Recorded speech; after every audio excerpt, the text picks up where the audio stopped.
Amigas e amigos do Centro Espírita Jorge Olímpio, meu nome é Ivan César.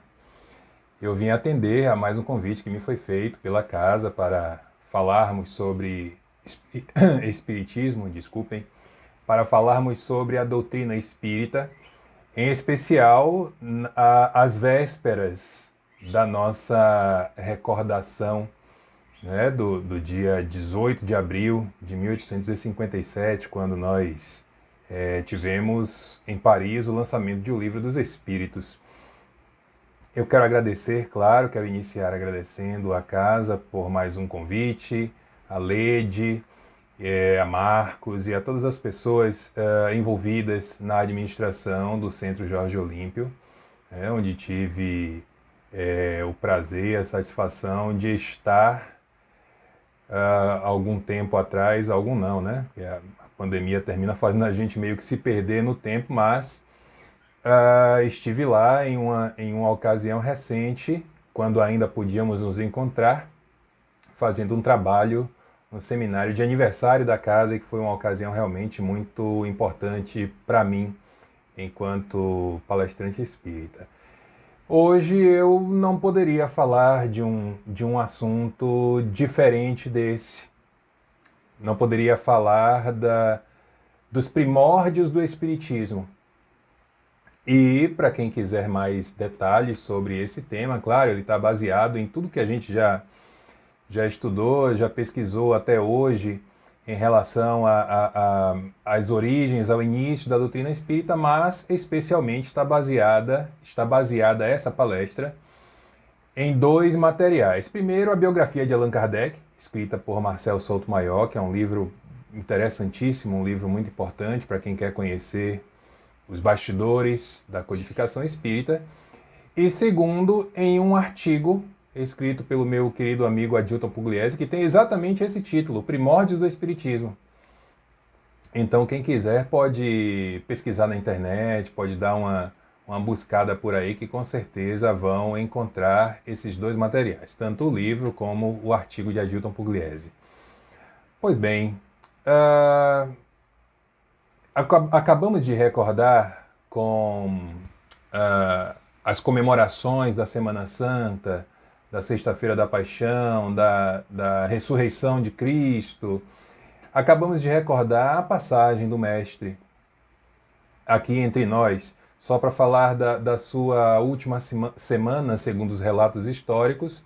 Jesus vai da entrada triunfal em Jerusalém, né, saudado com os ramos, daí a história do Domingo de Ramos, e com o estender das capas, dos lençóis no chão, para que ele pudesse passar com todo aquele festejo do povo, para, em poucos dias, estar no caminho para a crucificação.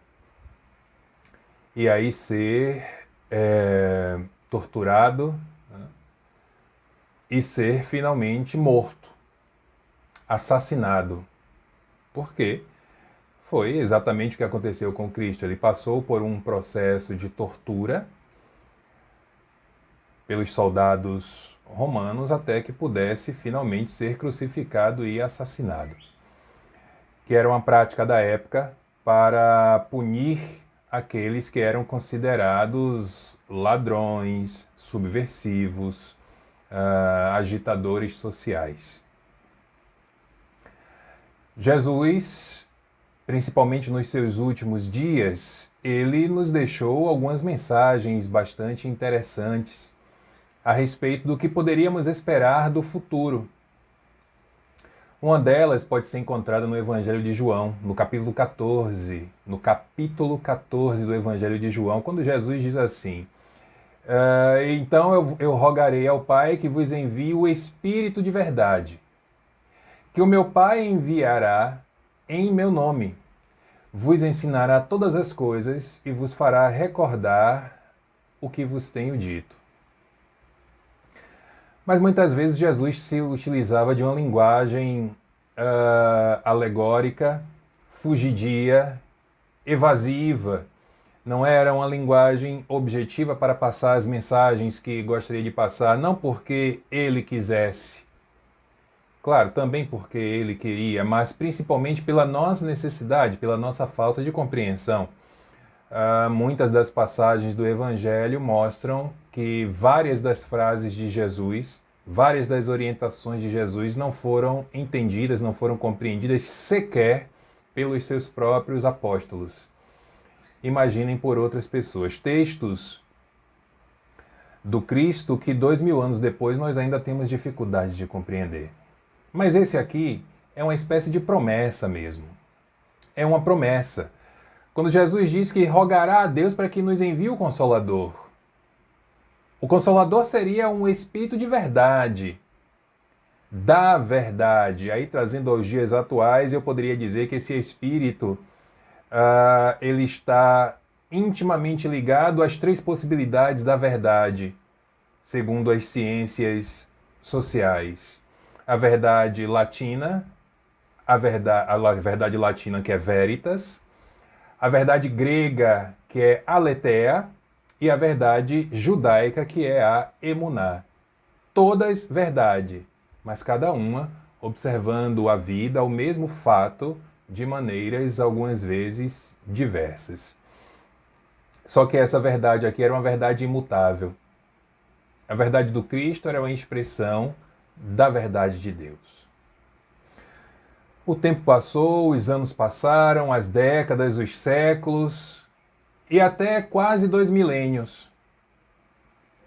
Quando na América do Norte, nos Estados Unidos, um fenômeno interessante estava acontecendo no lugarejo de Hydesville, que está ainda situado no condado de Wayne, no estado de Nova York. Havia uma casa que era tida como casa mal assombrada.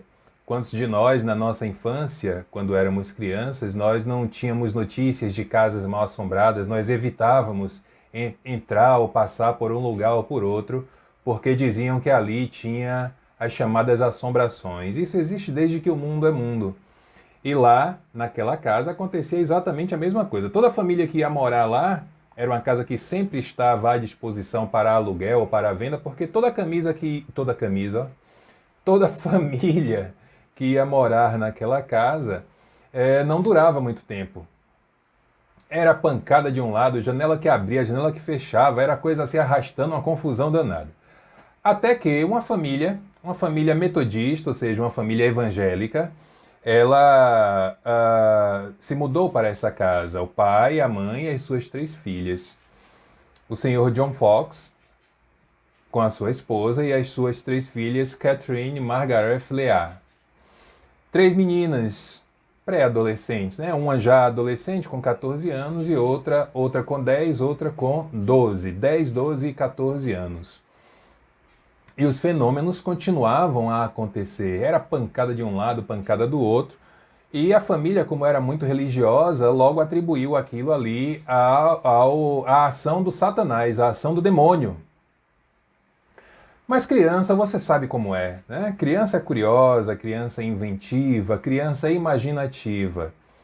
Resultado, pouco tempo depois, as 2 mais novas, Catherine e Margaret, elas começaram a conversar com a assombração. Conversar com a assombração e descobriram que aquela assombração, na verdade, não tinha nada de Satanás, nada disso. Ali era uma pessoa que já estava desencarnada e que queria, a ideia dele era que o seu corpo que foi enterrado, ou melhor, o seu corpo que foi emparedado naquela casa, ele fosse descoberto e finalmente ter um sepultamento digno. Era um corpo de um mascate. Então as crianças começaram a codificar uma comunicação com esse espírito e começaram a conversar, mas o espírito ele não sabia exatamente onde ele estava enterrado, ele sabia que era no porão. Inclusive dizia que estava enterrado. Isso é uma prova de que não é o fato de nós estarmos no plano espiritual que passamos automaticamente a saber tudo. Veja que esse espírito não sabia sequer sobre o seu corpo. Resultado, as meninas se tornaram famosas não só naquele lugarejo, como em várias regiões dos Estados Unidos. Chegaram a ser estudadas por institutos de pesquisas. Depois entraram em um processo muito grave primeiro de suspensão da mediunidade, depois de perda da mediunidade, porque a irmã mais velha, Leá, a de 14 anos, de 14 anos não, ela já tinha quase 20 anos, ela viu na possibilidade das suas irmãs mais novas, desse contato com o mais além, ela viu uma chance de ganhar dinheiro ali, então negociava apresentação em circo, essas coisas todas. E elas perderam a capacidade mediúnica, mas já estavam tão envolvidas no negócio de ganhar dinheiro com essas apresentações que começaram a fazer falcatruas.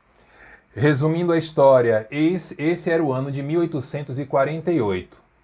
Fato é que a polícia foi chamada, escavações aconteceram, ninguém encontrou a ossada do mascate. Apenas em 1905, a casa finalmente passou por um processo de reconstrução e descobriram a ossada de um homem que, como eu disse antes, não estava enterrada, ela estava emparedada, ela estava na parede, coberta com uma camada de barro, uma argamassa feita de barro. E encontraram junto com a ossada também alguns objetos de venda típicos de quem? Dos mascates daquela região. Então, finalmente, a ossada foi descoberta e a história das meninas foi aceita como uma história verdadeira. Mas nós também não... Lembrem, estamos em Hydesville, nos Estados Unidos, 1848. Mas nós não podemos esquecer para quem já sabe, mas para quem não sabe, conhecer a história, que há aí uma grande dúvida temporal se teria acontecido em 1845, portanto 3 anos antes dos Estados Unidos, ou em 1849, ou seja, um ano após os Estados Unidos. E essa história aconteceu aqui, na Bahia, em Mata de São João, no município de Mata de São João, aqui pertinho da gente, onde tem Prado Forte, tem Guarajuba, essas praias todas, boa parte, melhor dizendo, dessas praias que a gente conhece. Aliás, Guarajuba eu acho que não é Mata de São João, não, acho que é Camaçari, mas enfim. Em Mata de São João houve um grande rebuliço, porque a polícia foi chamada para fazer uma visita, podemos assim dizer, a um grupo que se reunia frequentemente para cometer um grande crime. Quem chamou a polícia? A Igreja Católica, o padre da região. E qual era o crime? Esse grupo se reunia para conversar com os espíritos. Olha só que coisa. Inclusive, a própria autoridade policial lavrou um boletim de ocorrência, o chamado BO, que às vezes a gente fala e não sabe nem o que é que significa. Boletim de ocorrência esse que está... Não vou dizer que está à disposição, né? Porque, enfim, na pandemia, tudo fechado, essas coisas todas. Mas quando as coisas voltarem a ter o mínimo de liberação, vocês podem encontrar uma cópia desse boletim de ocorrência no Museu do Espiritismo, que fica lá na Mansão do Caminho. Portanto, aqui na Bahia, em Mata de São João, os fenômenos também já aconteciam. Que fenômenos? Fenômenos que na França ficaram conhecidos como os fenômenos das mesas girantes. E era uma grande confusão, porque as mesas arrastavam, flutuavam, jogava para um lado, jogava para o outro, respondiam perguntas, olha só, mesa respondendo pergunta, como é que pode? Um pedaço de madeira. Se hoje nós temos uma variedade de materiais para a construção de mesas, aquela época aí nós já estamos falando por volta de 1850, principalmente na Europa e na França, onde estamos aqui agora localizados, as mesas eram de madeira, maciças. Então imagine uma mesa de jantar, ela podia pesar muito mais do que as mesas das nossas casas hoje. E eram mesas enormes, não são essas mesas compactas que nós temos, né, para se adaptar às nossas casas cada vez menores. Então, a alta sociedade francesa, os ricos da França, estavam em polvorosa. E eles se reuniam na casa de um, na casa de outro, em grandes salões, faziam verdadeiras festas, chás da tarde. Para quê? Só para ver as mesas responderem perguntas. Mas não teve uma pessoa, pelo menos a história não conta isso, não teve uma única pessoa capaz de fazer um questionamento óbvio. As pessoas que são interessadas em conhecer os pormenores de cada fato. Ora, uma mesa não pode responder pergunta. Porque madeira não fala. Tem vida, mas não fala. Ora, e de onde vêm essas respostas então? Um senhor, também da alta sociedade francesa, chamado senhor Fortier, ele era muito amigo de um outro homem que não era tão da alta sociedade assim, mas era de uma família abastada. Um professor famoso em toda a Europa. Os seus livros de pedagogia, o que pedagogo que era, os seus livros de pedagogia, muitos deles inclusive serviram como base para a mudança de ensino em alguns países europeus. França, Alemanha, a própria Suíça. Eu falo a própria Suíça porque esse professor ele foi discípulo, ele foi aluno, talvez do grande nome da pedagogia na história, Pestalozzi, o suíço Pestalozzi. Então ele frequentou durante alguns anos o Instituto de Educação de Yverdon, que foi fundado por Pestalozzi. Esse homem se chamava Hippolyte Léon Denisard Rivail. É interessante observar que muitas vezes nós encontramos pessoas por aí querendo, eu diria, não vou dizer deturpar, mas desqualificar as obras de um ou outro personagem, de uma ou outra personagem na história. E assim foi com Hippolyte. Se vocês procurarem aí na internet, vocês ainda vão encontrar textos, até vídeos de pessoas que colocam Hippolyte como... que não é que elas colocam Hippolyte como alguém sem importância, que elas dizem que nunca foi encontrado nenhum indício de que as suas obras basearam estudos pedagógicos de maiores relevância. Eu lembro de um áudio que eu escutei uma vez de um filósofo famoso, inclusive, vocês já devem ter ouvido falar, Luiz Felipe Pondé. Aliás, Pondé, sinceramente, também sem querer desqualificar as suas qualificações, me parece que precisa dar uma revisitada no mundo ao seu redor. Mas enfim, então, Luiz Felipe Pondé, ele disse que nesse áudio que eu ouvi, ele disse que o espiritismo nada mais era do que uma religião muito sem graça, que não dizia nada com nada e que não levava ninguém a lugar nenhum. Opinião. Ele tem direito? Tem, sem a menor dúvida. E nós devemos fazer o quê? Vou parar agora, vou escrever um texto, porque eu tenho que dar uma resposta a ele. Há muitos anos eu desisti de dar resposta a quem quer que seja. Cada um acredita naquilo que quer acreditar. Da mesma forma como eu acredito.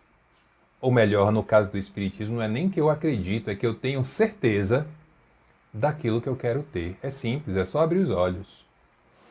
Mas enfim, Hippolyte foi convidado, amigo que era, pelo senhor Fortier para ir a uma reunião na casa de uma amiga, uma senhora viúva, se chamava Senhora Plannemaison.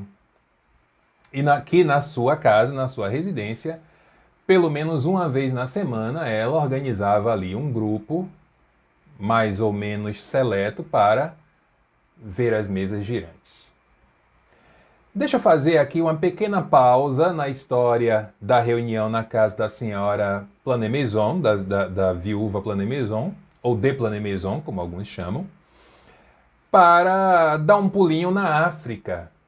Na África, Ivan? É, na África. Vou para o leste africano, para o litoral leste africano, para um pequeno arquipélago de ilhas, com perdão da redundância, que se chama Ilhas Reunião. É só vocês chegarem, terminando de assistir esse trabalho, é só chegar no Google aí, pegar o primeiro mapa e ver que no leste africano, próximo à ilha de Madagascar, entre as Ilhas Maurício e a ilha de Madagascar, há um pequeno arquipélago que se chama Ilhas Reunião, e que era a colônia francesa.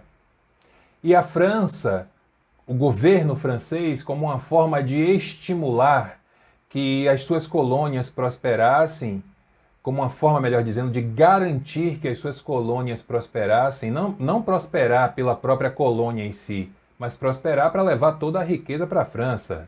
Todo o processo de colonização foi um processo de roubo, que a gente nunca esqueça disso. No nosso caso, então, misericórdia.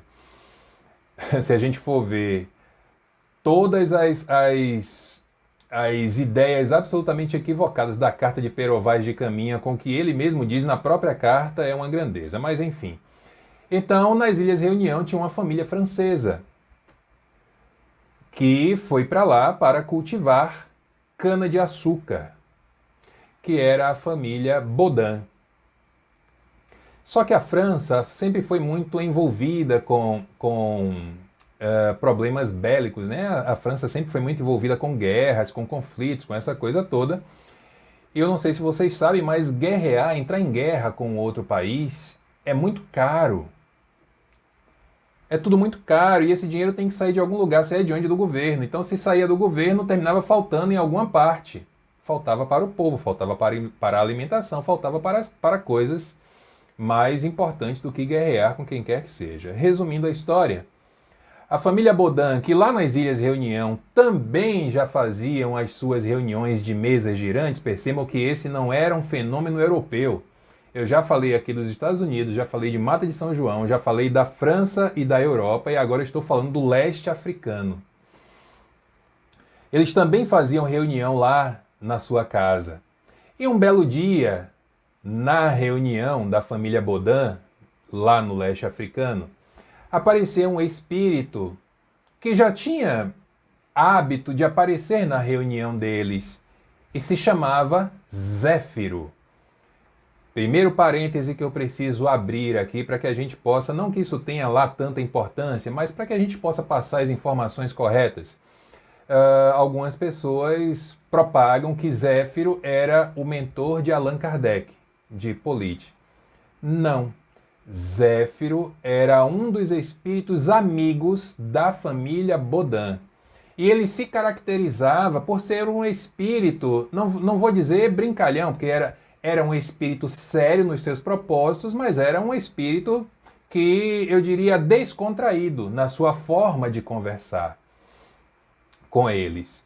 Mas nesse dia ele chegou estranho, chegou em um tom mais pesado, em um tom mais denso, como se tivesse alguma coisa mais importante para falar, e efetivamente tinha. A família Baudin já estava pensando em retornar para a França, porque as coisas, se na França a coisa estava difícil, imagine na colônia como não estava.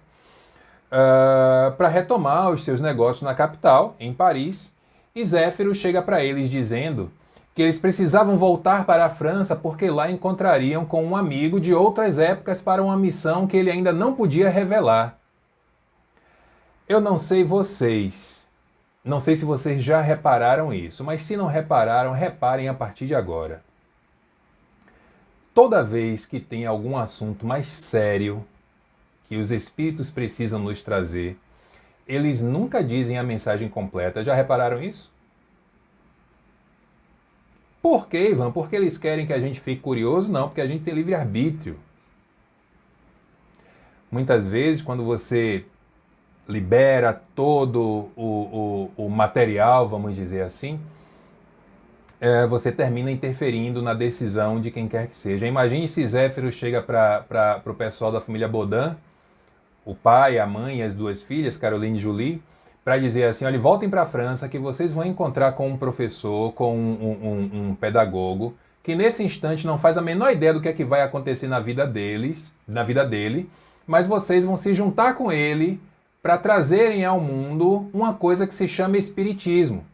Olha, isso vai ser um problema danado, viu? Porque vai ser gente que não vai acreditar, gente que vai desfazer de você, gente querendo matar, vai ser uma confusão. Voltem para lá porque tudo isso vai acontecer.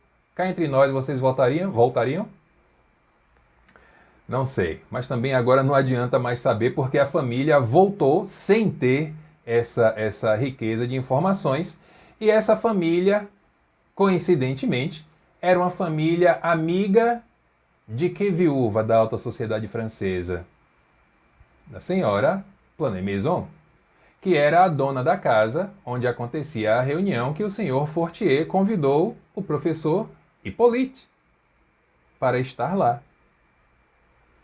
Voltamos ao assunto, agora com uma adição importante de personagens. Hippolyte, claro, como um cientista, uma pessoa das ciências, uma pessoa muito ocupada, ele ficou muito desconfiado do convite do seu amigo. Era amigo íntimo. Mas como assim me chamar para ver mesa girar? Que confusão é essa? Eu tenho mais o que fazer. Insistência do amigo, ele resolveu participar da reunião. Quem mais estava na reunião? A família Baudin. E aí começam as mesas, naquele espetáculo fantástico de fazer com que as coisas flutuassem como se fossem verdadeiras penas, subiam, desciam como plumas, arrastavam de um lado para o outro, respondiam perguntas, olha só que coisa. E Hippolyte, que naquele instante, aliás, que aquela noite, dizem uma noite de março de 1855, uma terça-feira, pelos relatos que estão escritos em obras póstumas, pelos indícios, melhor dizendo, escritos em obras póstumas, e ele declara que aquele era o momento mais importante e incrível da sua vida. Onde é que entra a família Baudin nessa história? Hippolyte resolve investigar o que estava acontecendo. Aquilo não poderia passar impune. E aí é onde toda a saga da codificação da doutrina espírita se inicia. Repito, 1855. Em uma noite, em casa da senhora de Plane-Maison, em Paris, a rua Grange Batelier, número 18. Aquele dia aquele dia foi a data mais importante até aquele instante para a senhora Plane-Maison, a família Baudin, o senhor Fortier e, acima de tudo, para o senhor Hippolyte, que começa um trabalho fantástico. Ele monta um método de pesquisa, um estudo, porque com a frequência nas reuniões, ele começa a perceber que ali apareciam alguns espíritos que não estavam interessados em nada muito sério. Eles queriam só se divertir, contar uma piadinha aqui, uma piadinha ali, tal qual acontece com as reuniões que a gente participa, seja com os espíritos encarnados, seja com os espíritos desencarnados. Então ele logo percebe que a reunião precisava de alguma maneira mudar de lugar, não poderia mais ser ali. Precisava ir para um local neutro. Uma outra mudança que Hippolyte faz, olha, a partir de agora, aliás, essa é uma frase que nós nunca devemos nos esquecer. Engraçado que eu já repeti tanto essa frase e terminei esquecendo quem foi que disse, mas a frase é muito verdadeira. Kardec tratava os espíritos como tratava os homens. Ah, se nós agíssemos da mesma forma, muitas coisas seriam bem diferentes. Principalmente nesse nosso país de hoje, que o seu povo anda tão estranho, tão bizarro, que é o máximo da estranheza, que nós precisamos que haja uma intervenção do Supremo Tribunal Federal para garantir que Deus é onipresente. Que dias estamos vivendo, hein? Mas enfim. Ele diz que ali naquela reunião ele só queria espíritos sérios. Qualquer indício de bobagem, de brincadeirinha, ele encerrava a reunião. E não apenas espíritos sérios desencarnados, mas também os encarnados. Então o grupo ficou muito fechado. Mas aí havia um problema. Aquele método de mesa girar, dar pancada, fazer codificação de alfabeto, cada pancada era uma letra. Imagine quando o espírito queria dizer a letra Z. Tinha que dar 20 e tantas pancadas para chegar em uma letra. Para você montar uma palavra era uma dificuldade, para montar uma frase, um texto, então, nem se fala. E aí essa dificuldade foi trazendo algumas questões mais importantes para Kardec. E aí a família Baudin entra em cena novamente, porque o pai, ele informa que conhecia duas médiums que talvez pudessem ajudar naquele processo. E quem eram as médiums? As suas duas filhas, uma de 8 e uma de 10 anos, Caroline de 8, Julie de 10. Como assim? Vamos trazer crianças para uma reunião tão séria? Pois foram exatamente essas crianças que otimizaram de tal maneira aquele processo de pergunta, coleta de resposta, pergunta e coleta de resposta, que não tinham como elas não participarem. Abrindo parêntese para fazer uma observação que muitas pessoas às vezes têm dúvidas. As crianças podem participar de reuniões mediúnicas? Lá, em O Livro dos Médiuns, nós vamos encontrar a resposta clara e objetiva: não. As crianças não devem ter a sua mediunidade trabalhada. Por quê? Porque são corpos em formação orgânica, hormonal, de todas as maneiras possíveis. Além do que, a criança ela tem uma característica da imaginação ainda excessiva. Então, as crianças não podem trabalhar com a mediunidade. Ou melhor, as crianças não devem ter estimulado a ideia de trabalhar com a mediunidade. Ora, e por que as crianças da família Baudin puderam, Caroline e Julie? Vem um adendo em O Livro dos Médiuns. Exceção feita aquelas crianças que já têm nitidamente a capacidade mediúnica aflorada, exprimindo assim uma missão que receberam no além-túmulo. Elas já vieram com o equipamento preparado para tal. Trocando em miúdos, se você que está aí do outro lado sonha que o seu filho, a sua filha, seu sobrinho, sua sobrinha, quem quer que seja, se torne um grande médium conhecido, sem que tenha surgido nenhum tipo de condição mediúnica até esse instante, desista. O máximo que você vai conseguir é mandar essa criança para um hospital, para um manicômio. Já se a criança por exemplo, enxerga espíritos, informa que tem alguém aqui dizendo assim, dizendo assado, e você confere e vê que é verdade, aí é uma outra conversa, aí precisa encaminhar essa criança. A gente pode aqui citar muitos exemplos, só para citar os dois mais famosos do espiritismo brasileiro, Divaldo Franco e Chico Xavier. Começam na infância as suas manifestações mediúnicas. Fecha parêntese. Então, as crianças Caroline e Julie, elas têm papel fundamental, porque antes o processo era, como vocês já sabem, pegava um lápis, adaptava em um cesto, como um copo descartável. Sabe aquele copo de cafezinho, aquele copo de 50 ml? Bota ele de cabeça para baixo, amarra o lápis aqui, e aí os dedos vão guiando a uma pequena distância para poder formar a palavra. Também dava um certo trabalho, com as meninas não. Com as meninas o lápis era entregue nas mãos delas. E o que é que elas faziam? Escreviam. E voilà. Se ganhava muito mais tempo. E aí sim o trabalho ganha corpo. Aí chega a Ruth Jafé, aí chega Hermance Dufour, chegam outras tantas pessoas ao redor do mundo, inclusive. Kardec distribuía a pergunta, aliás, A gente sai do nome Hippolyte e aí entra em cena o nome Allan Kardec. Por quê? Porque Hippolyte já era um pedagogo conhecido em toda a Europa, como já disse, um homem das ciências, e que já tinha sua obra consolidada. Isso aqui era novo, e não era obra de nenhum homem, era obra dos espíritos, embora Kardec tivesse tido papel fundamental, mas nada daquilo era dele. O seu trabalho foi organizar. Então precisava usar um pseudônimo, e o pseudônimo adotado foi Allan Kardec. Aí, novamente, entra Zéfiro na história para, junto com o espírito de verdade, esse sim, o mentor de Kardec, dizer que aquele nome já havia sido utilizado por ele em uma outra encarnação nas Gálias, na região da Escócia.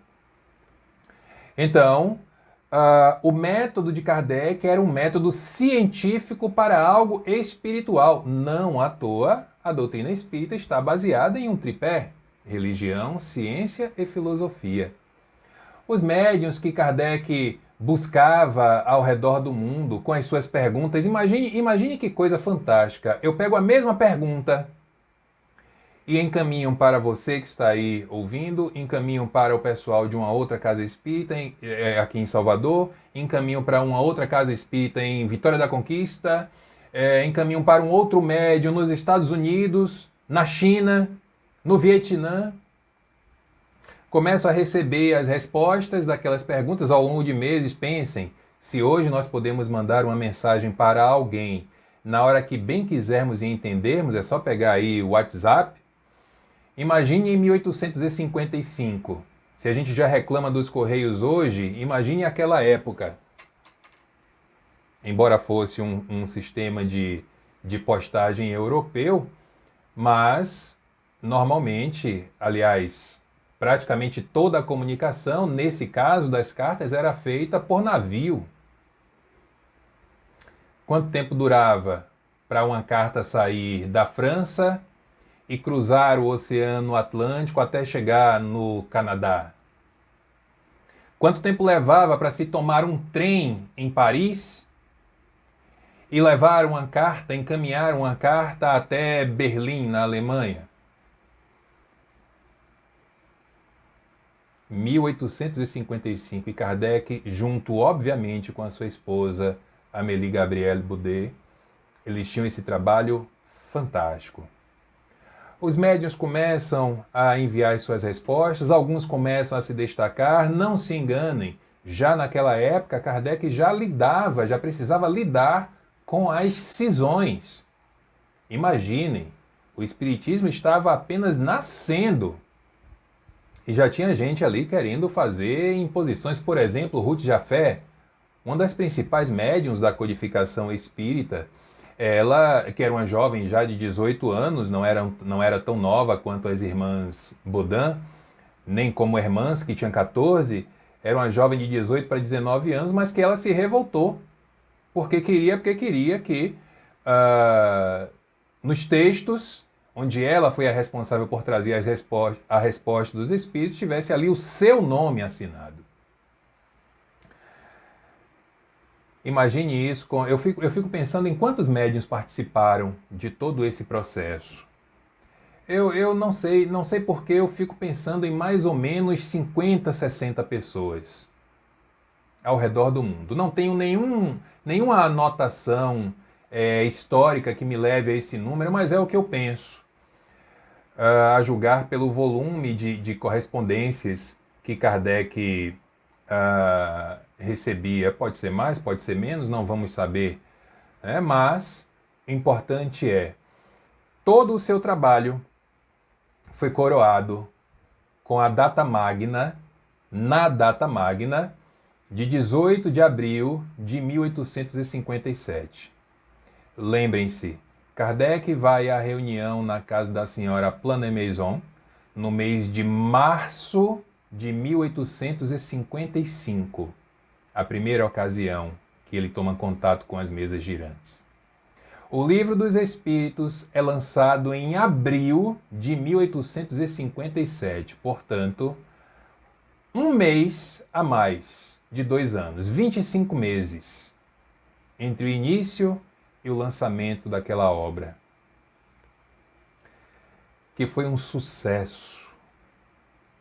Porque quando as pessoas viram o Livro dos Espíritos, entraram em polvorosa, todo mundo queria saber o que é, que história é essa de Livro dos Espíritos, quem era esse tal de Allan Kardec, que conversa é essa?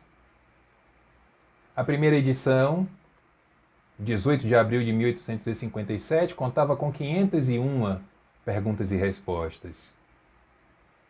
O sucesso foi tão grande que a edição foi esgotada. Houve, sim, muitas dificuldades, até o livro ser impresso, não queriam imprimir, foi uma confusão danada.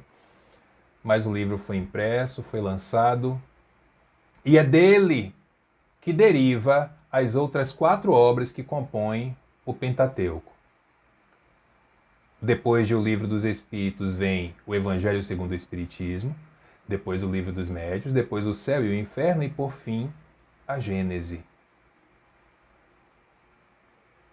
Todas essas obras, essas 4, baseadas na obra primaz, o Livro dos Espíritos.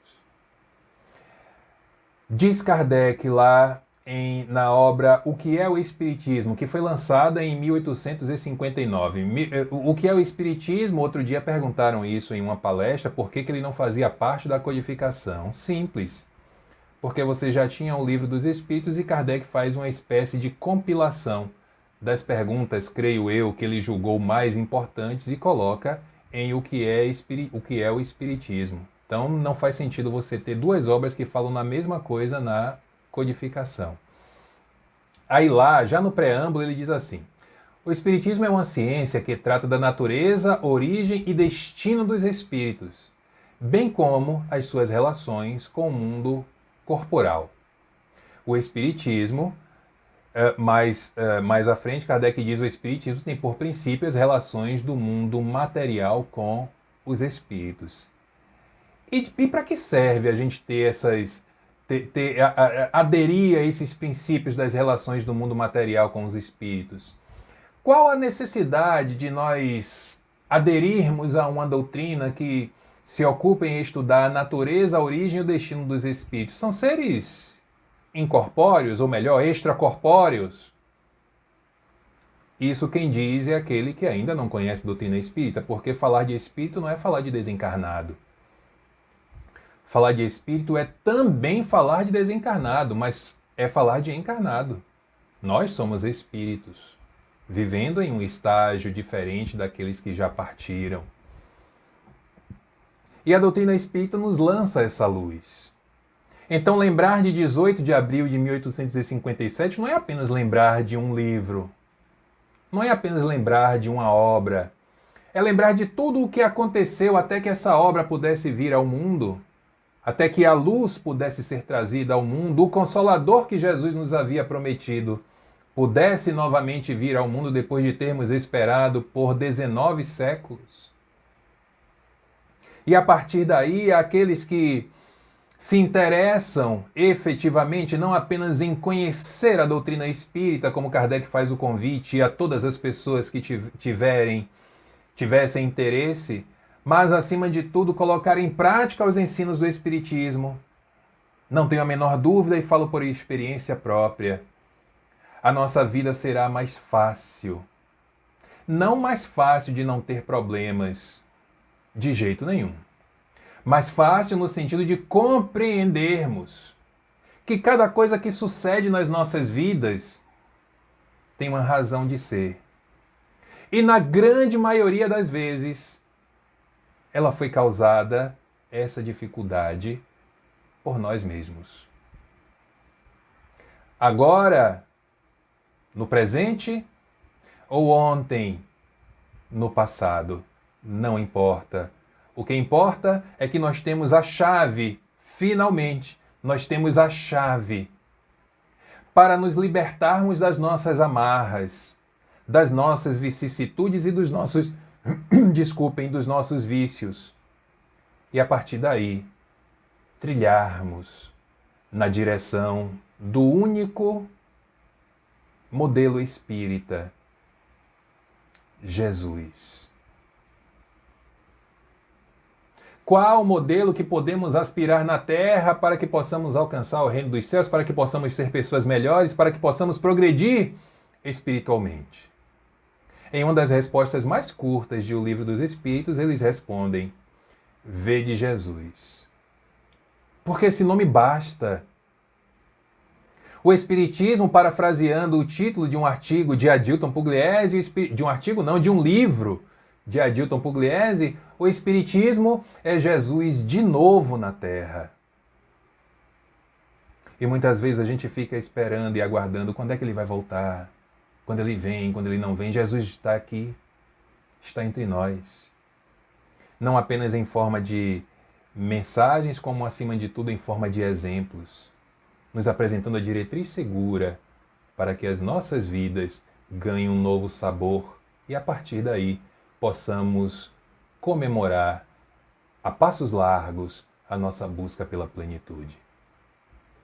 Eu me despeço, deixando um beijo para todos e para todas, um grande abraço, as minhas saudações especiais aos amigos da diretoria, aos amigos e amigas da diretoria do Centro Espírita Jorge Olímpio, me colocando sempre à disposição para falar de Espiritismo, que no final das contas é falar de Jesus. Que o Senhor nos abençoe a todos e nos guarde na sua paz.